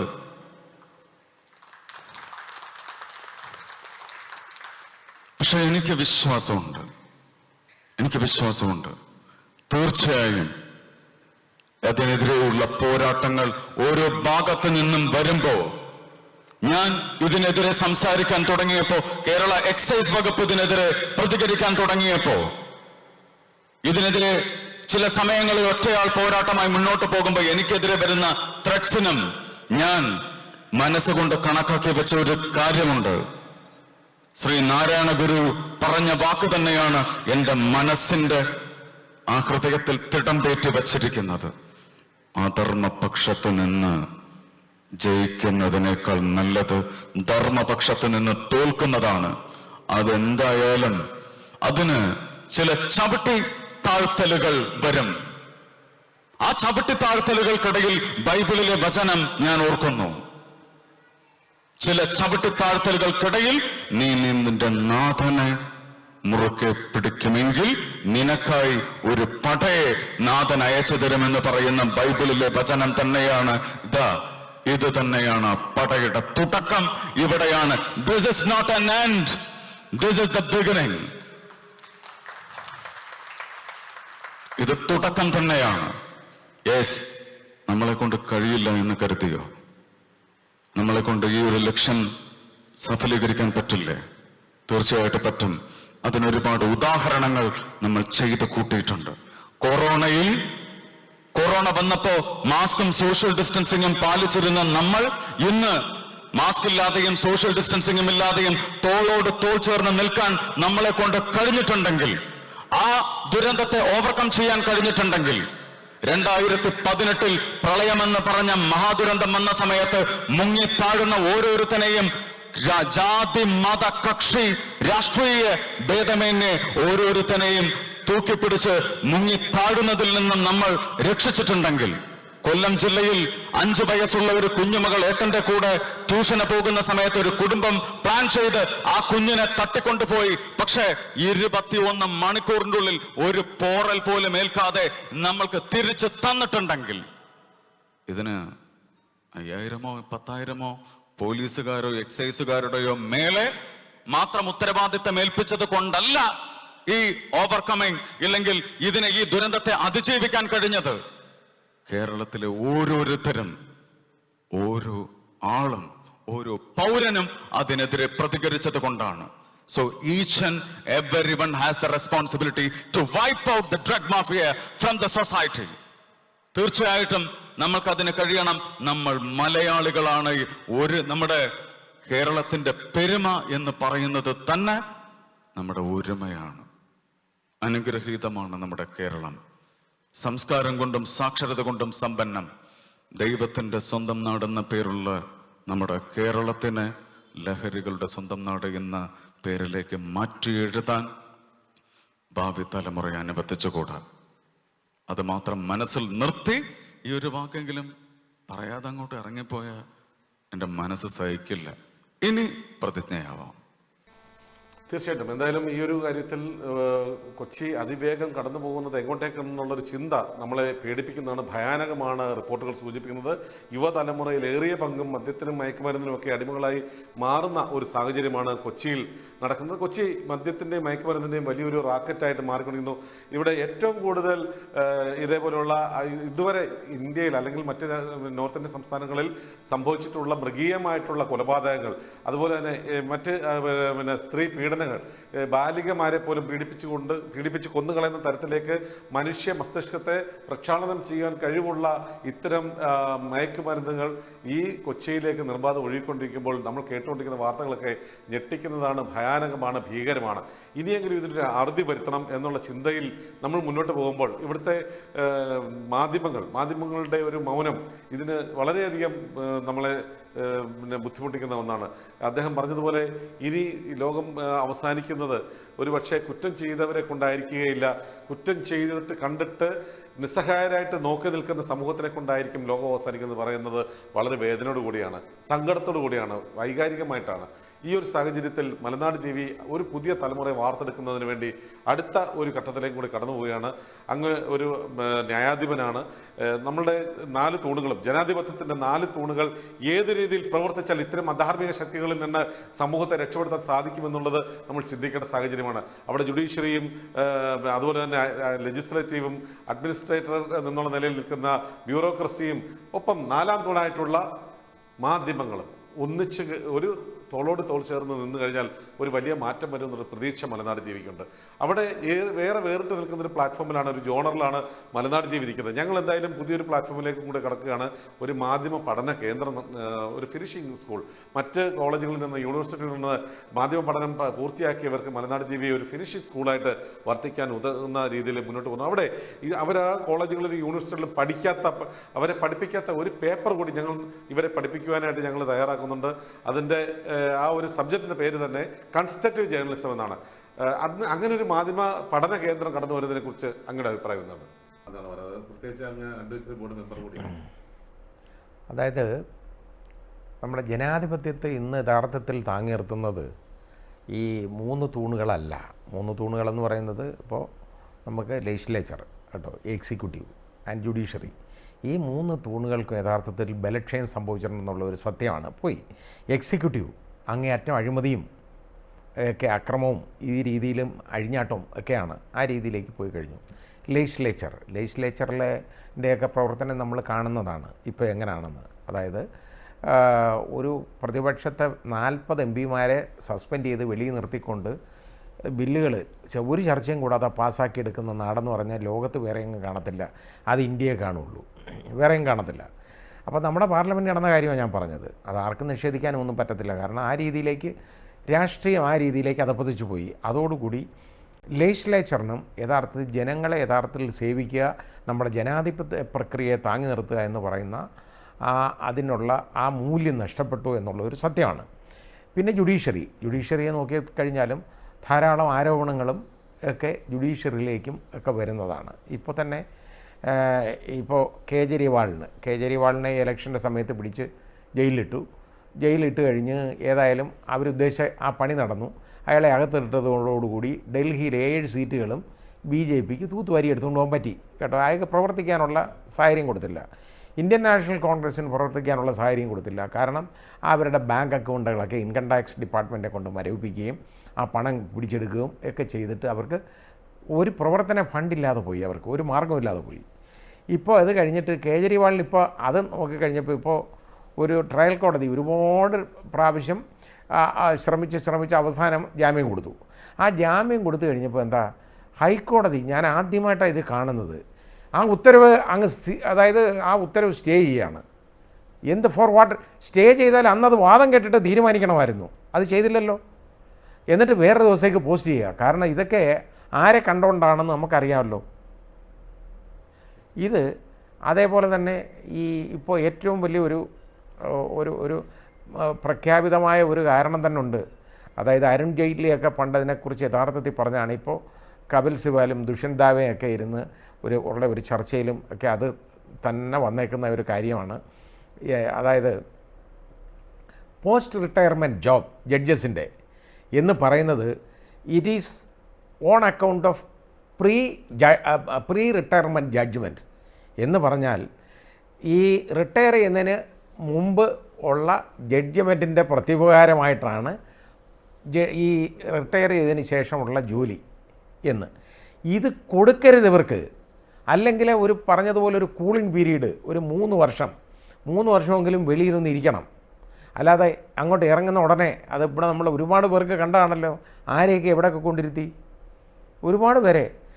ജസ്റ്റിസ് അരുൺ മിശ്ര അവിടെ ഇരുന്നുകൊണ്ട് കാണിച്ച കാര്യങ്ങളെല്ലാം നമുക്ക് ഒരുപാട് കാര്യങ്ങളറിയാം. അത് അദ്ദേഹത്തിന് റിട്ടയർ ചെയ്ത ഉടനെ പെട്ടെന്ന് തന്നെ മനുഷ്യാവകാശ കമ്മീഷൻ ആയിട്ട് നിയമിച്ചു. അതേപോലെ ഇപ്പോൾ ഖാൻവിൽക്കർ എത്ര ജഡ്ജ്മെൻറ്റ്സ് എന്ത് എഴുതി, ആർക്ക് വേണ്ടി എഴുതി എന്നൊക്കെ ഉള്ളത് ജനങ്ങൾക്കറിയാവുന്ന ഒരു കാര്യമാണ്. അപ്പോൾ അങ്ങനെ വന്നു കഴിഞ്ഞപ്പോൾ അദ്ദേഹത്തിന് കൊടുത്തത് എന്താണ്, പെട്ടെന്ന് തന്നെ ലോക്പാൽ. എന്തിനാണ് ഈ ലോക്പാലിൻ്റെ, ഇങ്ങനെയുള്ള ആർക്കാണോ ലോക്പാലായിട്ട് കൊടുക്കേണ്ടത് എന്ന് പറഞ്ഞതുപോലെ ഞാൻ പറഞ്ഞ ഇത് ആരെയും ക്രിട്ടിസൈസ് ചെയ്തതല്ല, ഓരോ ജഡ്ജ്മെൻറ്റിനെ കുറിച്ചൊന്നും ഞാൻ പറയുന്നില്ല. പക്ഷേ നമുക്ക് മനസ്സിലാക്കേണ്ട, വേറെ ഒരു മഹാൻ ആണെന്നുണ്ടെങ്കിൽ അതിൻ്റെ പിറ്റേ ദിവസം രാജ്യസഭയിൽ കേട്ടോ ഇരിക്കുകയാണ്, അവിടെ സുഖമായിട്ടിരുന്ന് ഉറങ്ങാമല്ലോ. 5 വർഷത്തേക്ക് 6 വർഷത്തേക്ക് ഇത് യാതൊരു ബന്ധപ്പാടുമില്ല, എല്ലാ ചിലവുകളും നടക്കും, കാര്യങ്ങളെല്ലാം റെഡിയാണ്. For what? എന്തിന് കിട്ടി? ഇത് ചിന്തിക്കണ്ടേ? ഇവരൊക്കെ മാത്രമാണ് കഴിവുള്ളവർ, അത് ആലോചിക്കണം. അതിന് പകരം ഇതേപോലുള്ള, അതായത് അതിനകത്ത് ഈ പറഞ്ഞ ആരോപണം എന്ന് പറയുന്നത്, അതായത് പോസ്റ്റ് റിട്ടയർമെൻറ്റ് ജോബ് എന്ന് പറയുന്നത് is an outcome, is A result of pre retirement judgements എന്ന് പറയുന്നത് യഥാർത്ഥത്തിൽ അതിനെ ശരിവെക്കുന്ന വിധത്തിലല്ലേ ഈ കാര്യങ്ങൾ പോയിക്കൊണ്ടിരിക്കുന്നത്. വേറെ ജസ്റ്റിസ് നസീർ നമ്മൾ കണ്ടതാണ്. അതൊക്കെ അപ്പോൾ എന്താ ഗവർണറല്ലേ അടുത്ത് കഴിഞ്ഞത്. വേറെ ഒരാളാണെങ്കിൽ അങ്ങോട്ട് റിട്ടയർ ചെയ്യുന്നതിന് മുമ്പ് റിട്ടയർ ചെയ്യല്ല, അയാൾ രാജിവെക്കുന്നതിന് മുമ്പ് പാസ്സാക്കിയ കുറേ ജഡ്ജ്മെൻ്റ്, ഒരു ബംഗാളിലൊരു ജഡ്ജി, ഒരു എന്തോ ഗംഗാബോത്തയായ എന്നാണ് അയാളുടെ ബാക്കി ആദ്യത്തെ പേര്, ആ ഭാഗം ഞാൻ മറന്നുപോയി. അദ്ദേഹം ഇരുന്നുകൊണ്ട് പാസ്സാക്കിയ ഓർഡേഴ്സ് ഉണ്ട് വളരെ കുറേ. അതെല്ലാം അങ്ങോട്ട് കഴിഞ്ഞിട്ട് അങ്ങോട്ട് രാജിവെച്ചു. അതിൻ്റെ പിറ്റേന്ന് ഒരു രാഷ്ട്രീയ പാർട്ടി ചേരുകയാണ്, അന്നേരം അവിടെ മത്സരിക്കുകയാണ് ഇലക്ഷന്. ഇത് നമ്മൾ കണ്ടുകൊണ്ടിരിക്കുകയാണ് നമ്മുടെ രാജ്യത്ത്. അപ്പോൾ ജുഡീഷ്യറി ഈ നമ്മുടെ ജനാധിപത്യത്തെ താങ്ങി നിർത്തുമെന്ന് നമുക്ക് പറയാൻ പറ്റുമോ? ഒരിക്കലും ഇല്ല. അതായത് യഥാർത്ഥ നമ്മുടെ ഭരണഘടനയുടെ രക്ഷാകർത്താവ്, ഗാർഡിയൻ എന്ന് പറയുന്നത് കോടതിയാണ്, അതായത് ഹൈക്കോടതികളും സുപ്രീം കോടതിയുമാണ്. പക്ഷേ അത് ആ നിലയിൽ നിന്ന് ഒരുപാട് പിന്നോക്കം പോകേണ്ടതായിട്ട് വന്നിരിക്കുന്നു കുറേ പേരെ കൊണ്ട്. എല്ലാവരും എന്ന് ഞാൻ പറയുന്നില്ല, നല്ല കുറേ വെള്ളി നക്ഷത്രങ്ങൾ അതിനകത്തുണ്ട്, നമുക്ക് കാണാനുള്ളതുണ്ട്. പക്ഷേ അങ്ങനെ കാണാൻ പറ്റാത്ത ആളുകൾ അതിനകത്ത് ധാരാളമുണ്ട്, അങ്ങനെയുണ്ട്. അങ്ങനെ വരുന്ന ഉടനെ ഇതുമില്ല. പിന്നെ ആരാണ്? ഫോർത്ത് എസ്റ്റേറ്റ് എന്ന് പറയുന്ന മീഡിയ ആണ് യഥാർത്ഥത്തിൽ ജനാധിപത്യത്തെ താങ്ങി നിർത്തേണ്ടത്. ഒരു രാജ്യത്തെ ജനാധിപത്യ സംവിധാനം ഇല്ലാതാക്കണമെങ്കിലുണ്ടല്ലോ അവിടുത്തെ മീഡിയയെ നശിപ്പിച്ചാൽ മതി, മീഡിയയെ വിലക്കെടുത്താൽ മതി. യഥാർത്ഥത്തിൽ മീഡിയകൾ വിലക്കെടുക്കപ്പെടുകയല്ലേ ഇന്ത്യയിൽ? നമ്മൾ കാണാം, നമ്മൾ കണ്ടതല്ലേ. ഇവർ ഈ ഇലക്ഷനെ സംബന്ധിച്ചിടത്തോളം അതിൻ്റെ റിസൾട്ട് ഈ കഴിഞ്ഞതിന്, ആ ഇലക്ഷൻ അങ്ങോട്ട് അതിൻ്റെ പിറ്റേന്ന് തന്നെ റിസൾട്ട് അങ്ങോട്ട് അതിൻ്റെ അന്ന് തന്നെ രാത്രി ഇലക്ഷൻ നോക്കിയിരിക്കുക 6 മണിക്ക് 6:30 തന്നെ. എന്ത് കാര്യമെന്നറിയോ? എക്സിറ്റ് പോള് ഫലങ്ങളിങ്ങനെ വരിക, അടിച്ച് കയറുകയാണ് BJPക്ക്. അതോടുകൂടി എന്താണ്, ഇവിടുത്തെ സെൻസസ് ഒക്കെ അങ്ങ് കുതിച്ച് മേളിൽ കയറി. നമ്മുടെ ഫ്രാൻസിസ് മാർപ്പാപ്പ പറഞ്ഞ കാര്യം എനിക്ക് അന്നേരം ഓർമ്മ വരുന്നത്. അതായത് സെൻസെക്സ് 1 പോയിൻ്റ് ഉയരുകയും അതേസമയം ഒരാൾ തെരുവിൽ പട്ടിണി കിടന്ന് മരിക്കുകയും ചെയ്യുന്നത്, അതായത് സെൻസെക്സ് 1 പോയിൻ്റ് വർദ്ധിക്കുന്നത് വാർത്തയാവുകയും തെരുവിലൊരുത്തം പട്ടിണി കിടന്ന് മരിക്കുന്നത് വാർത്തയല്ലാതാവുകയും ചെയ്യുമ്പോഴാണ്, അതാണ് യഥാർത്ഥത്തെ ഫാസിസം എന്നാണ് ഫ്രാൻസിസ് മാർപ്പാപ്പ പറഞ്ഞത്. അത് തന്നെ ഇവിടെ നമ്മൾ കാണുന്ന ഫാസിസം. ഇത് കയറിയതുകൊണ്ടുകൂടി ആർക്കാ പണം ഉണ്ടായെന്ന് നമ്മൾ കണ്ടതാണ്. ആർക്കൊക്കെ അതുമൂലം പണം ഉണ്ടാക്കാൻ പറ്റി എന്ന് നമ്മൾ കണ്ടതാണ്. ഈ ചന്ദ്രബാബു നായിഡുവിനുമൊക്കെ ഇനി അവരുടെ കൂടെ നിൽക്കാതിരിക്കാൻ പറ്റുമോ? കാരണം ഈ ജിമ്മിക്ക് കാണിച്ചല്ലേ അയാളുടെ ഭാര്യയ്ക്ക് തന്നെ എത്രയോ ആയിരക്കണക്കിന് കോടി രൂപ ഉണ്ടാക്കി കൊടുത്തത് ഒരു ദിവസം കൊണ്ട്. അപ്പോൾ ഇത് ഞാൻ പറഞ്ഞത് ഈ രീതിയിലാണ് പോകുന്നത്. അത് മാധ്യമങ്ങൾ അത് ചെയ്തതെന്ന് പറഞ്ഞു കഴിഞ്ഞാൽ മാധ്യമങ്ങൾ യഥാർത്ഥത്തിൽ നിഷ്പക്ഷത പാലിച്ചതാണോ? അത് ഒന്നുമല്ലല്ലോ. ഒന്നുകിൽ അവർ കള്ളത്തരം, അവരിതൊന്നും ചെയ്യാതെ ഒരു പൾസ് മനസ്സിലാക്കാതെ ഇവരെ പ്രകീർത്തിച്ച് കൊണ്ടുനടന്ന് ഇങ്ങനെ ആക്കി കാണിച്ചു. അല്ലെന്നുണ്ടെങ്കിൽ അഴിമതിക്ക് അരങ്ങൊരുക്കാനായിട്ട് അതിന് നിന്നു കൊടുത്തു മീഡിയ. അതുമല്ലെങ്കിൽ ഇതേപോലെ അവരെ വിലക്കെടുക്കപ്പെട്ട് അവർ കള്ളം പറഞ്ഞു. ഇതിലേതെങ്കിലും ആണല്ലോ. എന്തായാലും അവിടെ മീഡിയയുടെ തകർച്ചയാണ് നമ്മൾ കണ്ടത്. അപ്പോൾ ഇത് ഒരു മീഡിയ എന്നല്ല, മിക്കവാറും മീഡിയകൾ ഇങ്ങനെ ഭരണകൂടം വിലക്കെടുക്കാൻ പോയി കഴിഞ്ഞാൽ, അല്ലെങ്കിൽ ഭരണകൂടത്തിന് വേണ്ടി ഇതുപോലെ പ്രവർത്തിക്കാൻ പോയാൽ, പിന്നെ അത് മാത്രമല്ല, നമ്മൾ കാണാം വലിയ കോടീശ്വരന്മാരുടെ വൻ വ്യവസായികളുടെ ഏതെങ്കിലും വാർത്ത അവർക്കെതിരെ വരുന്നതാണെന്നുണ്ടെങ്കിൽ അതങ്ങ് തമസ്കരിക്കാതെ അവിടെ നിൽക്കും. അത് പുറത്തോട്ട് വരത്തില്ല, ആരും അത് പറയത്തില്ല, മിണ്ടത്തില്ല. ആ രീതിയിലൊക്കെ ആവുമ്പോൾ മീഡിയ എങ്ങനെ ഈ മീഡിയയുടെ മൗനം എന്ന് പറയുന്നത് ഡീപ്പ് സ്ലംബർ, അതിൽ നിന്ന് അവർ ഉണരണം. ഉണർന്നില്ലെങ്കിൽ ഈ നാട്ടിലെ ജനാധിപത്യം മരവിച്ചു പോവും, മരിച്ചു പോവും. കാരണം മീഡിയ മാത്രമേ ഉള്ളൂ യഥാർത്ഥത്തിൽ പ്രശ്നങ്ങൾ ജനങ്ങളുടെ മുമ്പിലേക്ക് എത്തിക്കാനും അത് ചർച്ച ചെയ്യാനും. മീഡിയ മാത്രമേ ഇന്ന് മുമ്പോട്ട് വരുന്നുള്ളൂ. പക്ഷേ ആ മീഡിയയും വിലക്കെടുക്കപ്പെട്ട് കഴിഞ്ഞാൽ ഇങ്ങനെയുള്ള കാര്യങ്ങളൊക്കെ വരും. അതുകൊണ്ട് ഇവിടെ യഥാർത്ഥ ജേർണലിസം എന്ന് പറയുന്നത് ഇന്ന് നമ്മുടെ ജേർണലിസത്തിൻ്റെ ആ രീതി തന്നെ, വഴി തന്നെ മാറിപ്പോയി. അതിനെ ഒന്ന് തിരിച്ചു കൊണ്ടുവരാൻ ഉള്ള ഒരവസരമായിട്ട് മലനാട് ടി വി മുൻകൈ എടുത്തത് ചെയ്യുന്നെങ്കിൽ, അങ്ങനെ ഒരു കോളേജ് കൊണ്ടുവരുന്നെങ്കിൽ നല്ലതാണ്. കാരണം എന്താണ് യഥാർത്ഥ ജേർണലിസം, എന്തായിരിക്കണം ജേർണലിസം, എങ്ങനെ ഒരു ജേർണലിസ്റ്റ് ആകരുത് എന്നുള്ളതാണ് പഠിപ്പിക്കേണ്ടത്. എന്താവണമെന്ന് പഠിപ്പിച്ചില്ലെങ്കിൽ പോലും പഠിപ്പിക്കേണ്ടത് ഒരു ജേർണലിസ്റ്റ് എന്താകരുത് എന്നൊന്ന് പഠിപ്പിക്കണം. അതാണ് വേണ്ടത്. തീർച്ചയായിട്ടും. എന്തായാലും ഒരുപാട് ഏജൻസികളുടെ തലപ്പത്തിരുന്ന വിരമിച്ച ആളുകളെ ഈ ഒരു ഡിബേറ്റിൽ പങ്കെടുക്കുക. ഞാനിപ്പോൾ ഒറ്റയ്ക്ക് നിന്നാണ് ഇത്തരം ഒരു ഡിബേറ്റിൽ, ഒരു ചർച്ചയ്ക്ക് വിളിച്ചാൽ ഇത്തരം ഒരു സാഹചര്യത്തിൽ അതിന് വരുവാനായിട്ട് പേടിയാണ്, ഭയമാണ്, തുറന്നു പറയുവാൻ അവർക്ക് ഭയമാണ്. ഇവിടെ ഞാൻ ഈ ഒരു ഡിബേറ്റ്, ഇങ്ങനൊരു ചർച്ച നടത്തണമെന്ന് പരാമർശിച്ചിട്ടുള്ള ഗീത ജേക്കബിനെ ഞങ്ങൾ വളരെ ബഹുമാനത്തോടു കൂടി ഓർക്കുകയാണ്. ഗീത ജേക്കബ് ഒരു 30 വർഷമായിട്ട്, 3 പതിറ്റാണ്ടുകളിലേറെയായിട്ട് ഈ രംഗത്ത് തൻ്റേതായിട്ടുള്ള ഒരു ഇടപെടൽ നടത്തുന്ന ഒരു സ്ത്രീ രത്നമാണ്. എന്തായാലും ഗീത ജേക്കബിൻ്റെ നിർദ്ദേശമാണ് ഇങ്ങനെയുള്ള ഒരു പരിപാടിയിലേക്ക് ഞാൻ വരാൻ തയ്യാറാണ് എന്ന് പറഞ്ഞാൽ ഗീത ജേക്കബിന് ഇന്ന് സമയപരിമിതി പോലും ഇവിടെ എത്താൻ കഴിഞ്ഞില്ല. എങ്കിലും ഗീത ജേക്കബിൻ്റെ സ്റ്റേറ്റ്മെൻറ്റ് കൂടി ഞാൻ പ്രതീക്ഷിക്കണം. ഗീത ജേക്കബിൻ്റെ ആ സ്റ്റേറ്റ്മെൻറ്റ് നമുക്കൊന്ന് കണ്ടിട്ട് പോകാം. ഗീത ജേക്കബിൻ്റെ വീഡിയോ വന്നിട്ടുണ്ട്. ഗീത ജേക്കബിൻ്റെ ആ ഒരു വേർഷൻ നമുക്കൊന്ന് കാണാം. നമസ്കാരം. ഇതിന് മറുപടി പറയണമെങ്കിൽ ശരിക്കും പറഞ്ഞാൽ സർക്കാർ തലത്തിലുള്ളവരാണ് ഇതിന് വ്യക്തമായി മറുപടി തരാൻ പറ്റുന്നവർ. പക്ഷേ അവർക്കും ഇതിനെക്കുറിച്ചൊരു വ്യക്തത വരാത്തതിന് കാരണമായിട്ട് ഞാൻ മനസ്സിലാക്കുന്നത്, ഒരു സോഴ്സിൽ നിന്ന് നമ്മൾക്ക് ഇൻഫ്ലോ വന്നാൽ, അതായത് ഈ ഡ്രഗ്സിൻ്റെ സപ്ലൈ വന്നാൽ അതിനെ പ്രിവെൻറ്റ് ചെയ്യാനുള്ള മാർഗം നോക്കാം. പല രാജ്യങ്ങളിൽ നിന്ന് പല മാർഗത്തിൽ, പല രീതിയിൽ മനുഷ്യൻ ക്യാരി ചെയ്യുന്നതോ അല്ലെങ്കിൽ എയർവേസിൽ കൂടി വരുന്നതോ കടൽ മാർഗം വരുന്നത്. എന്തിനധികം ഞാൻ ഈ അടുത്ത കാലത്ത് അറിഞ്ഞൊരു കാര്യം, ഔട്ടർ സീ ഏരിയയിൽ കൊണ്ടുവന്ന് ഡെപ്പോസിറ്റ് ചെയ്തിട്ട് അത് ഗൂഗിൾ വഴിയെ ലൊക്കേറ്റ് ചെയ്ത് പോയി അത് എടുത്തുകൊണ്ട് വരുന്ന ഒരവസ്ഥ പോലും ഇപ്പോൾ ഉണ്ട്. അപ്പം ഏതൊരു രീതിയിൽ ഒരു സൊല്യൂഷൻ ഇതിന് തടസ്സം സൃഷ്ടിക്കുമ്പോഴും മറ്റൊരു രീതി അവർ കണ്ടെത്തുന്നത് കൊണ്ട് എനിക്ക് തോന്നുന്നില്ല എത്ര തന്നെ നമ്മൾ ശ്രമിക്കുമ്പോഴും ഇത് പൂർണ്ണമായും അങ്ങോട്ട് ഇറാഡിക്കേറ്റ് ചെയ്യാൻ പറ്റുന്ന തരത്തിൽ സർക്കാർ ഉദ്യോഗസ്ഥർക്ക് പോലും പറ്റുന്നില്ല എന്നുള്ളതാണ് ഞാൻ മനസ്സിലാക്കുന്നത്. നിയമം നമ്മൾക്ക് അത്ര സ്ട്രോങ് അല്ല എന്നുള്ളതാണ് ഞാൻ ഇന്ത്യയിൽ കാണുന്ന ഒരു ബുദ്ധിമുട്ട് കാണുന്നത്. ഇവിടെ വളരെ ഈസി ആയിട്ട് ഒരു തെറ്റ് ചെയ്യുന്ന ഒരാൾ ഈ ലഹരിക്ക് എതിരെ, ലഹരി എന്ന് ഞാൻ ഉദ്ദേശിക്കുന്നത് ഈ പറയുന്ന സബ്സ്റ്റൻസ് യൂസ് ആണ്, അല്ലാതെ മദ്യത്തെക്കുറിച്ചല്ല. മദ്യത്തിൻ്റെ മാർഗം, അതിൻ്റെ രീതി അതെല്ലാം വേറെയാണ്. അതുകൊണ്ട് അതിവിടെ പ്രതിപാദിക്കുന്നില്ല. നമ്മൾ ഈ പറയുന്നതിൽ മറ്റ് ഡ്രഗ്സ് എന്ന് പറയുന്ന ഇപ്പോൾ വളരെ വിശേഷപ്പെട്ട പേരുകളിൽ നമ്മൾ ദിവസം തോറും പുതിയ പുതിയ പേരുകളുമായിട്ട് പരിചയപ്പെട്ട് വരികയാണ്.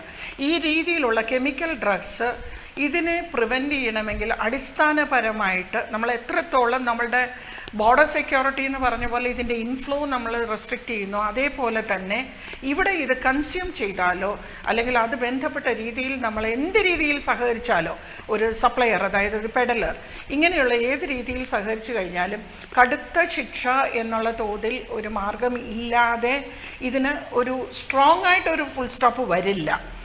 അങ്ങനെ വരണം. മറ്റ് പല രാജ്യങ്ങളിലും നമുക്കറിയാം ഇങ്ങനെയുള്ള കാര്യങ്ങൾക്ക് വധശിക്ഷയാണ്, തൂക്കിക്കൊല്ലുകയാണ് ചെയ്യുന്നത്. അത്രത്തോളം ഒരു പേടിയുണ്ടെങ്കിൽ സമയാസമയങ്ങളിൽ തിരുത്തി എഴുതണം എന്ന് നിർബന്ധമുള്ള കാര്യങ്ങൾ നിയമപരമായി തിരുത്തി എഴുതുക തന്നെ വേണം. തിരുത്തി എഴുതി കഴിഞ്ഞാൽ ഇപ്പോൾ ഉള്ള അവസ്ഥയ്ക്ക് ഒരു മാറ്റം വരും, ഒരു പരിധിവരെ, അല്ലെങ്കിൽ ഒരു നല്ല തോതിൽ. പക്ഷേ കൂടെ തന്നെ നമ്മളുടെ ജനസമൂഹത്തെ, പ്രത്യേകിച്ച് പേരൻസിനെ, സ്റ്റുഡൻസിന് അവയർനെസ് എന്ന് പറയുന്ന ഒരു കാലഘട്ടം വരെ ഞങ്ങളും ചെയ്തിരുന്നു, ഇപ്പോഴും ചെയ്യുന്നുണ്ട്. പക്ഷേ എന്ത് സാഹചര്യത്തിലാണ് നമ്മളുടെ കുഞ്ഞുങ്ങൾ ഇങ്ങനെയൊരു പാതയിലേക്ക് പോകുന്നത് എന്ന് പേരൻസും സെക്കൻഡ് ഹോം എന്ന് പറയുന്ന വിദ്യാഭ്യാസ സ്ഥാപനങ്ങൾ, വീട് കഴിഞ്ഞാൽ കുട്ടികൾ ഏറ്റവും കൂടുതൽ സമയം ചെലവാക്കുന്ന സ്ഥലം ഈ പറയുന്ന വിദ്യാഭ്യാസ സ്ഥാപനങ്ങളിലായിക്കാണ്. അത് സ്കൂളായിക്കോട്ടെ, കോളേജായിക്കോട്ടെ, അവിടെ വന്ന അവിടുത്തെ ടീച്ചേഴ്സിനായിക്കോട്ടെ, നമ്മൾ തക്ക തോതിൽ, അവരും വേറൊരു തരത്തിൽ പേരൻ്റ് ആണല്ലോ, അവർക്ക് തക്ക തോതിലുള്ള അവയർനെസ് കൊടുക്കണം. ഏതൊക്കെ സാഹചര്യങ്ങളിൽ നമ്മുടെ കുട്ടികൾ ഇതിൽ ചെന്നുപെടുന്നു, അഥവാ തിരിച്ചറിയാനുള്ള എന്തെങ്കിലും മാർഗങ്ങൾ, എങ്ങനെ തിരിച്ചറിയാം എന്നുള്ളതും, തിരിച്ചറിയാനുള്ള മാർഗങ്ങളുണ്ടെങ്കിൽ എങ്ങനെ അവരെ ഏർലി സ്റ്റേജിൽ തന്നെ ഇതിൽ നിന്ന് പിന്തിരിപ്പിക്കാം എന്നുള്ളതും. അപ്പോൾ അതായത് 3 സെഗ്മെൻറ്റിൽ ഇതിനുള്ള മാർഗങ്ങൾ എടുത്തു കഴിഞ്ഞാൽ, ഒന്ന് awareness, that's for the students as well as parents and teachers. അടുത്തത് വന്നിട്ട് നിയമം സ്ട്രിക്റ്റ് ആക്കുക. മൂന്നാമത് മറ്റ് രാജ്യങ്ങളിൽ നിന്നോട്ടുള്ള കടന്നുവരവ് എത്രത്തോളം നമുക്ക് പ്രിവെൻറ്റ് ചെയ്യാൻ പറ്റുമോ അതിനുള്ള മാർഗങ്ങളും കൂടി നോക്കിക്കഴിഞ്ഞാൽ ഇന്ന് നമ്മൾ ഈ പേടിപ്പെടുത്തുന്ന ഒരു ചലഞ്ചായി നമ്മുടെ യുവതലമുറ നശിക്കുന്നു എന്നുള്ള അവസ്ഥയിൽ നിന്ന് നമുക്കൊരു നല്ല തോതിൽ ഒരു മാർഗം കണ്ടെത്താൻ പറ്റുമെന്നാണ് ഞാൻ വിശ്വസിക്കുന്നത്. മറ്റ് രാഷ്ട്രങ്ങളുടെ നമ്മുടെ രാജ്യത്തെ തകർക്കാനുള്ള ഒരു മാർഗമായിട്ടും കൂടി കാണുന്നുണ്ട്. അതായത് സാമ്പത്തികമായി തകർക്കാനായിട്ട് പണ്ട് കള്ളനോട്ട് ഇങ്ങനെയുള്ള മാർഗങ്ങളിലൊക്കെ പല രീതിയിലും പലതും ചെയ്തിരുന്നു. കള്ളക്കടത്തെന്നോ കള്ളനോട്ടെന്നോ എന്തും പറയാം. അതെല്ലാം പോകെ അതൊക്കെ ഒരു പരിധിവരെ നമ്മളുടെ സെൻട്രൽ ഗവൺമെൻറ് പല രീതിയിലും അതിനൊക്കെ ഒരു തടസ്സം സൃഷ്ടിച്ചപ്പം അടുത്ത മാർഗം എന്ന് പറഞ്ഞ് കാണുന്നത് ഡ്രഗ്സ് വഴിയെ നമ്മുടെ യുവതലമുറ 60+ ഉള്ള നമ്മളുടെ പെർസെൻറ്റേജ് ഓഫ് യൂത്ത്, ആ ഒരു യൂത്തിനെ നമ്മൾ നശിപ്പിച്ചു കഴിഞ്ഞാൽ, ഒരു കാര്യം നമുക്കെല്ലാം അറിയാവുന്നത്, നമ്മളുടെ ജനങ്ങളുടെ ബുദ്ധി കൂർമ്മത, കഴിവ്, അത് ലോകമെമ്പാടും അംഗീകരിക്കപ്പെട്ട ഒരു കാര്യമാണ്. ഇന്ത്യൻ എന്ന് പറയുന്ന ഒരു ബ്രെയിൻ ഈസ് വെരി സ്ട്രോങ്. അതുകൊണ്ടാണല്ലോ നാസ ഉൾപ്പെടെയുള്ള പല സ്ഥലങ്ങളിലും നമ്മളുടെ ആൾക്കാർ പോയി ഇരുന്ന് അവരുടെ കഴിവുകൾ പ്രകടിപ്പിക്കുന്ന ഒരു സാഹചര്യം കിട്ടിയത്. ഈ അവസ്ഥയിൽ നമ്മളുടെ യൂത്തിൻ്റെ മെൻ്റൽ എനർജി, ഫിസിക്കൽ എനർജി രണ്ടും നശിപ്പിച്ചെടുക്കുക, അവരെ കേപ്പബിൾ അല്ലാതാക്കുക. അല്ലെങ്കിൽ ഇന്ത്യ കുതിച്ചുയർന്ന് പൊയ്ക്കൊണ്ടിരിക്കുകയാണ്. ഞാനിതിനകത്ത് പൊളിറ്റിക്കൽ സൈഡൊന്നും പറയുന്നില്ല, നമ്മളുടെ ജനത്തിൻ്റെ കപ്പാസിറ്റിയെക്കുറിച്ചാണ് പറയുന്നത്. നമ്മുടെ കുഞ്ഞുങ്ങൾ കേപ്പബിളാണ്, എല്ലാം കൊണ്ടും ഇപ്പോൾ അവർ മുൻനിരയിൽ പോയി വളരെ ഹൈ ലെവലിൽ എത്തുന്ന കേപ്പബിളായിട്ടുള്ള കുഞ്ഞുങ്ങളാണ്. ഈ കുട്ടികളെ, ഈ യുവതലമുറയെ നശിപ്പിച്ചെടുക്കാൻ മറ്റ് രാഷ്ട്രങ്ങൾ എടുക്കുന്ന ഒരു ഡ്യുവൽ ഗെയിമാണിത്. അതായത് സാമ്പത്തികമായിട്ട് അവർക്ക് ബെനിഫിറ്റ് ഉണ്ടാകുന്നുണ്ട്, കൂടെ തന്നെ ഇവിടെ ഒരു ഡിസ്ട്രക്ഷനും നടക്കുന്നുണ്ട്. ഇത്രയായി കഴിഞ്ഞ് കഴിഞ്ഞാൽ ഇന്ത്യയുടെ പുരോഗമനത്തെ തീർച്ചയായിട്ടും അഫക്റ്റ് ചെയ്യും. അപ്പം നശിപ്പിച്ചെടുക്കുക, ഇതും ഒരു തരത്തിലുള്ളൊരു വാറ് തന്നെയാണ്. മലനാട് TV-യുമായിട്ടുള്ള എൻ്റെ ബന്ധം കുറച്ച് വർഷങ്ങളായിട്ടുള്ളതാണ്. അതിൽ എനിക്ക് പറ്റുന്ന അവസരത്തിൽ ഞാൻ സഹകരിക്കാറുണ്ട്. ഇപ്പം മലനാട് TV ജൂലൈ 21-ാം തീയതി ഒരു പുതിയ തലത്തിലേക്ക്, ഒരു പുതിയ പ്രോഗ്രാമിലേക്ക് നമ്മളുടെ ജനതയ്ക്ക്, നമ്മളുടെ സംസ്ഥാനമൊട്ടാകെ മറ്റ് എല്ലായിടത്തിലും നമ്മുടെ യുവജനതകളിലേക്ക് ഇറങ്ങിച്ചെല്ലുന്ന ഒരു മാർഗത്തിലേക്കുള്ള ഒരു പ്രോജക്റ്റിൻ്റെ ഇനോഗ്രേഷനാണ്. എൻ്റെ വ്യക്തിപരമായ കാരണങ്ങൾ കൊണ്ട് അന്നേ ദിവസം ഞാൻ വളരെയധികം ആഗ്രഹിക്കുന്നുണ്ട് അതിൽ പങ്കാളിയാകണമെന്ന്. പക്ഷേ എനിക്ക് പങ്കാളിയാകാൻ പറ്റുന്നില്ല. അന്ന് ഞാൻ മറ്റൊരു സ്ഥലത്തായിരിക്കും. എന്നിരുന്നാലും എൻ്റെ മനസ്സിൻ്റെ അടിത്തട്ടിൽ നിന്ന് സ്ഥാപനത്തിനോടും ഇവിടുത്തെ പുറകിൽ പ്രവർത്തിക്കുന്ന എല്ലാവരോടും എല്ലാ ആശംസകളും നേർന്നുകൊണ്ട് എൻ്റെ സങ്കടം എന്ന് പറയാം, അന്ന് ഞാനില്ല എന്നുള്ളത്, അത് ഞാനിവിടെ പറയുകയാണ്. എന്തായാലും ഈ ഒരു കാര്യത്തിൽ വളരെ സധൈര്യം ഞങ്ങളോടൊപ്പം സഞ്ചരിക്കുവാൻ തയ്യാറായ ബഹുമാനപ്പെട്ട ജസ്റ്റിസ് കമാൽ പാഷ സാറിനും ഗീതാ ജേക്കബിനും അതുപോലെ തന്നെ അബ്ദുൾ ബാസിദ്, അദ്ദേഹം പറഞ്ഞിട്ടുള്ള ഓരോ ഈ മലനാട് TVയുടെ ദൃശ്യവാതായനങ്ങളിലൂടെ കാണുന്ന എല്ലാ പ്രേക്ഷകരുടെയും ഇടനെഞ്ചുകളിൽ ഒരു നൊമ്പരം ഉണർത്തുകയും വിപ്ലവ വീര്യത്തോടുകൂടി ഇതിനെതിരെ പ്രതികരിക്കുവാൻ ദൃഢപ്രതിജ്ഞ ചെയ്യുമെന്നുമാണ് ഞാൻ വിചാരിക്കുന്നത്. അതുകൊണ്ട് തന്നെ നമുക്ക് ഈ മയക്കുമരുന്ന് ശൃംഖല തകർത്തുകൊണ്ടിരിക്കുന്ന നമ്മുടെ രാജ്യത്തിൻ്റെ ആ ഒരു യുവതലമുറയെ അവരുടെ ശൃംഖലയിൽ നിന്ന്, അവരുടെ വരുതിയിൽ നിന്ന്, അവരുടെ പിടിയിൽ നിന്ന് രക്ഷപ്പെടുത്തുവാനായിട്ട് നമുക്ക് എല്ലാവർക്കും ഒറ്റക്കെട്ടോടുകൂടി നിൽക്കാമെന്ന് പറഞ്ഞുകൊണ്ട് ഇന്നത്തെ ഈ ഒരു എപ്പിസോഡ് ഇവിടെ പൂർണ്ണമാകുകയാണ്. ഡിബേറ്റ് അവരുടെ അടുത്ത ദിവസം കാണാം. ജയ് ഹിന്ദ്.